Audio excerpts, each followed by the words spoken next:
Hi hello నమస్తే welcome back to my channel friends. ఈ రోజుటి వీడియోలో నా సెకండ్ ట్రైమిస్టర్లో నేను పడిన బాధల గురించి అయితే వీడియోలో డీటెయిల్గా చెప్తాను.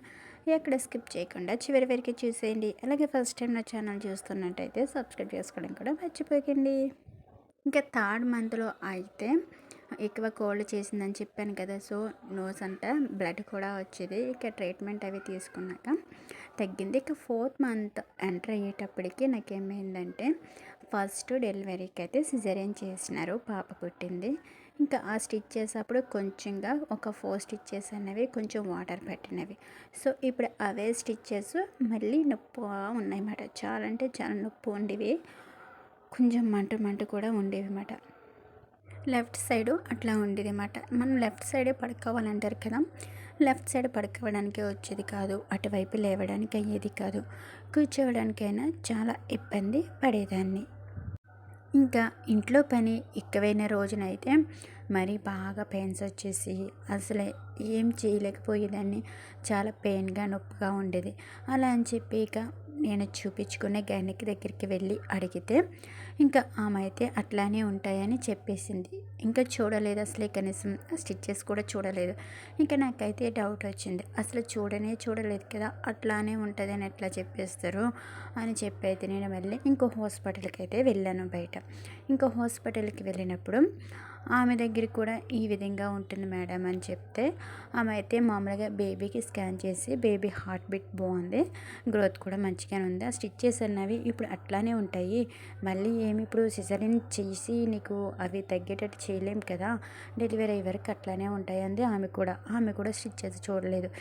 ఏంటి ఏ హాస్పిటల్కి వెళ్ళినా వీళ్ళ స్టిచ్చెస్ చూడకుండానే ఇట్లానే ఉంటున్నాయి అంటున్నారని అయితే నాకు చాలా భయం వేసేది. ఇంకా నాకైతే ఫస్ట్ వాటర్ పెట్టినవి కదా, సో మళ్ళీ అదే విధంగా ఏమైనా అయ్యిందా లేకపోతే ఏమైనా చీమ పట్టినా ఏంటని భయం వేసింది. అసలే ఫస్ట్ డెలివరీ అయ్యి 4 years అయిపోయినాయి కానీ ఇంకా ఇంత నొప్పిగా ఉండడం ఏంటని నాకు డౌట్ ఉండేది. ఇంకా అమ్మ వాళ్ళందరికీ చెప్తే అమ్మ కూడా చాలామంది వరకు అడిగిందంట. అడిగితే కొందరైతే నాకు ఉన్నాయి అన్నారు, కొందరైతే ఏం లేవు అన్నారు. నేను కూడా తెలిసిన వాళ్ళని ఇక్కడ అడిగితే మా ఫ్రెండ్స్ని, వాళ్ళు కూడా నాకు ఏమి లేవు అని చెప్పేవారు. ఇదేంటి ఎవరికి లేకపోవడం నాకు ఉండడం ఏంటి అని అనుకునేదాన్ని. కనీసం దగ్గర డెలివరీలు అయితే పోనీ ఉండొచ్చు అనుకోవచ్చు. 4 years అయిపోయినాయి కానీ ఇంకా ఉండడం ఏంటి నాకు డౌట్ అయితే నాకు బాగా ఉండేది. అసలే ఈ బాధతో బాధపడుతున్నప్పుడు మా పాపకి బాగా కోల్డ్ కాఫ్ ఎక్కువ ఉండిపోయేది. వీక్లీ ఫీవర్ వచ్చేసింది. ఇక హాస్పిటల్కి అట్లానే తీసుకువెళ్ళేదాన్ని. బాగా డ్యూటీకి వెళ్ళిపోయేవారు అనమాట. ఇంకా తీసుకువెళ్తే వాళ్ళు సిరప్లు రాసేవారు. మళ్ళీ సిరప్లు వాడినాక ఒక 2 days బాగుండేది, మళ్ళీ ఆటోమేటిక్గా మళ్ళీ ఫీవరు అట్లా వచ్చేసింది, కాఫ్. ఇంకా మళ్ళీ బ్లడ్ టెస్ట్లు అన్నీ చేపిస్తే ఇంకా మనకి ప్లేట్లెట్స్ ఉంటాయి కదా, వైట్ ప్లేట్లెట్స్ అవి కొంచెం ఎక్కువయ్యాయి, కొంచెం ఇన్ఫెక్షన్ కూడా ఉంది అని చెప్పారు. ప్లేట్లెట్స్ అనేవి కొంచెం తక్కువైతేనే ప్రాబ్లం అంటారు కదా, అలా కాకుండా ఎక్కువైన ప్రాబ్లమేనంట. బీపీ థైరాయిడ్లు అలాగే ఎక్కువ ఎలా అయితే ప్రాబ్లమో వీటిలో కూడా అట్లా ప్రాబ్లం ఉంటుందంట.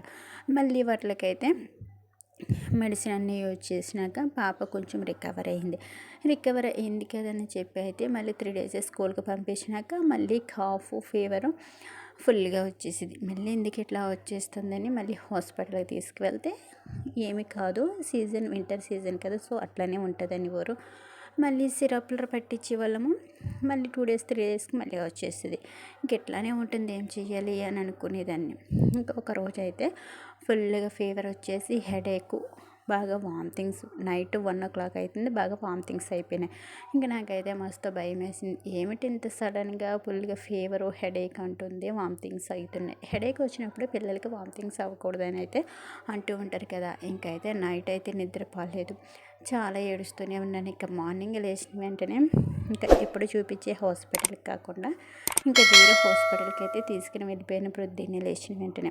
ఇంకా తీసుకెళ్ళిపోయినాక ఆ మేడంకి ఇలా 3 months నుంచి అసలు బాగట్లేదని చెప్పి ఆ పాత రిపోర్ట్లన్నీ కూడా చూపిస్తే ఆవిడైతే చిన్నపిల్లలకి మైక్రో హెడేక్ అన్నది ఉంటుంది, సో అంతా మీరు భయపడవలసిన అవసరం లేదులే అని అయితే ఆమె కూడా కొంచెం సిరప్లు అన్నీ రాసిచ్చారు. అయినా కానీ నా మైండ్లో అయితే ఒక డౌట్ ఉండిపోయింది, అంటే చిన్నప్పుడు వాళ్ళు నడిచేటప్పుడు పడుతూ ఉంటారు కదా, సో అలా పడి తలకి ఏమైనా తగిలి బ్లడ్ ఏమైనా క్లాట్ అయిందా ఏంటని చెప్పి అయితే భయం వేసేది.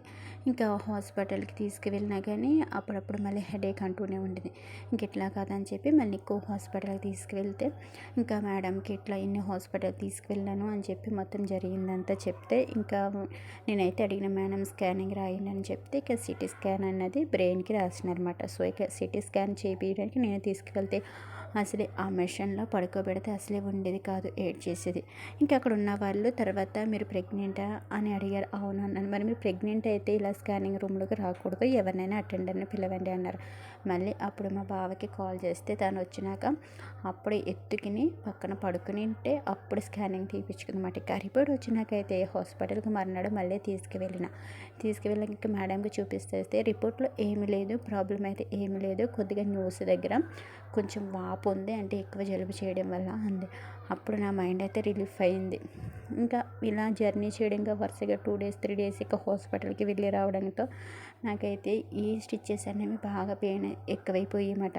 ఇక టాబ్లెట్స్ వేసుకోవడానికి ఏమీ ఉండదు, అంతగా పెయిన్స్ ఎక్కువైతే ఇంకా పారాసెటమాల్ టాబ్లెట్ వేసుకోమన్నారు.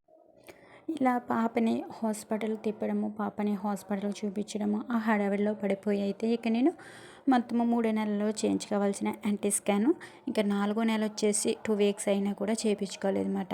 ఇంకా 4వ నెల వచ్చేసినాక ఇక స్కానింగ్ అయితే చేయించుకున్నప్పుడు ఇక స్కానింగ్ చేసి డాక్టర్కి అయితే చెప్పా, సార్ కుట్లు ఈ విధంగా నాకు నొప్పి ఉంటున్నాయంటే ఇంకా ఆ సార్ అయితే పాపం మంచిగా స్టిచ్చెస్ అన్ని స్కాన్ చేసి చూపించారు సిస్టంలో. అమ్మ ఏమీ లేదు, అంటే బేబీ గ్రో అవుతుంది కదా, సో బేబీ కొంచెం ఎక్కువగా అటువైపు ఉండడం వల్ల నీకు నొప్పిగా ఉందని చెప్పారు. అప్పుడు నా మైండ్ రిలీఫ్ అయిందన్నమాట. ఇంకా 5th మంత్ వచ్చినాక కొంచెము రిలీఫ్గా, కొంచెం అంత పెయిన్స్ లేకుండా కొంచెంగా ఉన్నాయి. ఇప్పుడైతే కొంచెం నార్మల్గానే ఉందన్నమాట.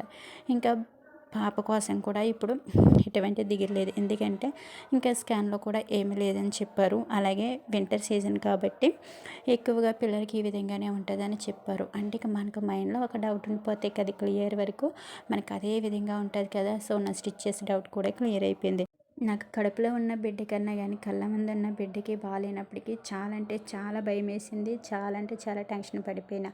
ఆ టెన్షన్స్ అన్నీ పోయి ఇప్పుడు కొంచెం మైండ్ రిలీఫ్గా అనిపించింది. Please subscribe my channel. Thanks for watching friends.